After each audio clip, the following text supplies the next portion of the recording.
What's up guys, Everything Apple Pro here, and it's that time of year again. Time to compare every model of the iPhone ever made in an ultimate speed, camera, and everything else comparison.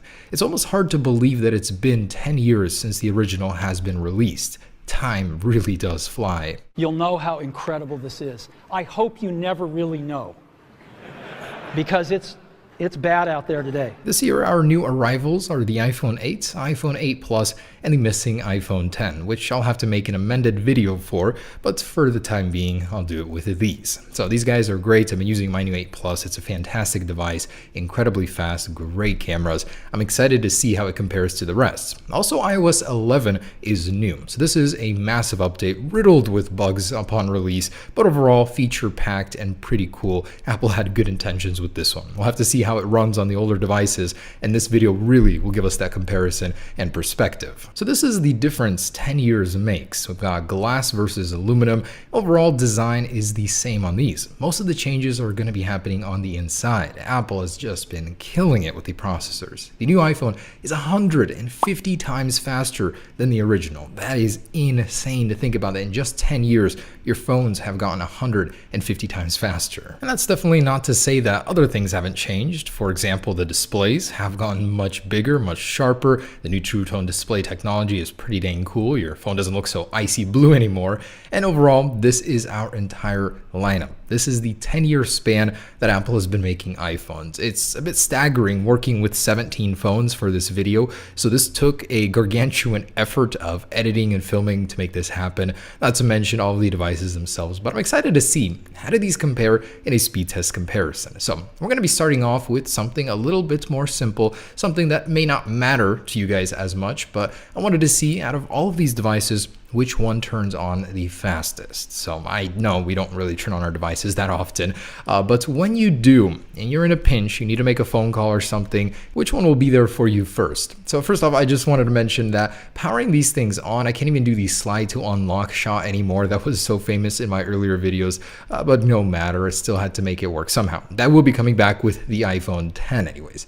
So I actually had to buy a 20 USB port adapter just to make this startup happen, but anyways, we're off here, and as close to synchronized as possible. We've got them entirely lined up here. This is based on release schedule, so from the oldest to the newest on the right. Notice the weird flashing iOS 11 does for some reason, but we've got a winner already, the iPhone 8 and 8 Plus series. They are incredibly fast, followed by the 6S Plus, 7, 6S, SE, and the iPhone 7 Plus. So I've got a little waiting period here until the next one. Which one will be the number 6? It's got to be one of the newer devices, right? Well, the oldest iPhone original model actually came in next, then the iPhone 6 series, then the iPhone 3GS, the iPhone 5C strangely, which beat out the iPhone 5, and then followed by the iPhone 4, iPhone 5, and the 5S soon after that. Very interesting. Then the iPhone 3G, and hey, guess who's last? You knew you shouldn't have updated your 4S.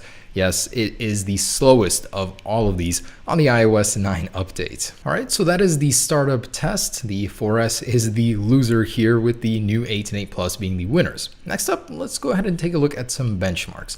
And this is getting very hard to display, so I had to improvise, give you a perspective graph here. These are with the exact values input.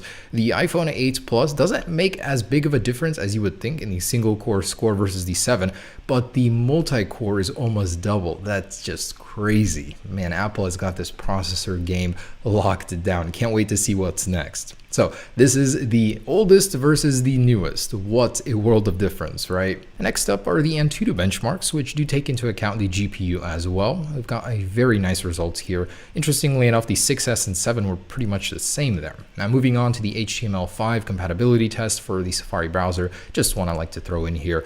A pretty linear result. iOS 11 is the same on all devices. And with all app switchers cleared, I wanted to run a synchronized opening of the camera application happening now. The iPhone 8 and 8 Plus weren't first, beat out by the Jewel, the iPhone SE. So there is the speed portion of this video, but I didn't want to end it there. Of course, the newer iPhones were faster, but surprisingly, iOS 11 did significantly slow down a lot of the existing iPhones. So you shouldn't always update just right away. Anyways, I wanted to continue this video and do several other tests like a sound output test. The iPhones have gotten rid of the headphone jack, but in its place they have some incredible stereo speakers. So in decibels, I went ahead and measured the sound output of all of these speakers on the iPhones, and of course the newer iPhones were louder. Apple was not kidding. The iPhone 8 and 8 Plus are so incredibly booming, the best speakers I've ever heard on a smartphone. And next, a heat output test on the hottest point of the iPhone during Antutu benchmarks, a time when the iPhone really struggles. The iPhone 7 and 7 Plus were the hottest of the bunch, with the 8 and 8 Plus coming just behind. And a test I just recently started, the Touch ID unlock speed test. Even though Touch ID hasn't really gotten better since the iPhone 6s, still like to see,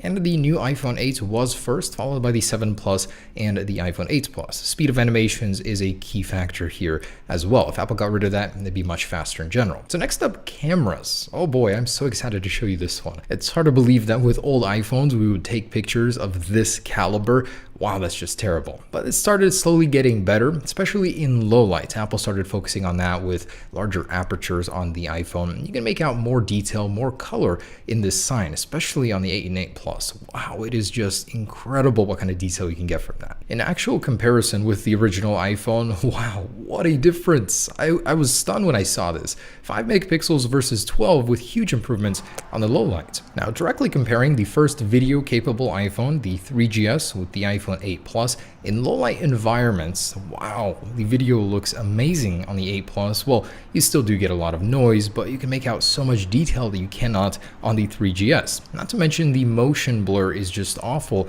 on a 30 frames per second video comparing it to a 60 frames per second. There's also the matter of optical image stabilization, which will only be getting better with the iPhone 10 with dual optical image stabilization, but wow, the color, clarity, and everything in low light is so much different. Now, in an actual well-lit shot with a lot of color, I was able to get some pretty impressive results even on the older iPhones, but just that much better results on the newer ones. The colors, the fruits, they just start popping more. Did I just say fruits? My vegetables. Yeah, you do get a huge difference here. Comparing it to the original, not as drastic of a difference as the low light shots, but still, it feels really muddy, really blurry comparing those. So this is in the daytime, as you guys can see. The differences are staggering. You can actually tell what color these are accurately. Getting in real close can actually focus and give you a good idea of what's going on.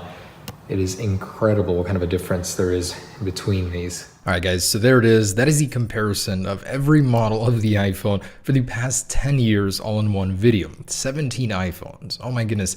This was not easy, but I hope it was worth it, seeing the perspective that 10 years makes between these phones, even though it seems sometimes not much is changing. Please drop a like for my troubles on this video. Hope you guys enjoyed it, and stay tuned for the new one with the iPhone 10 here soon. Peace.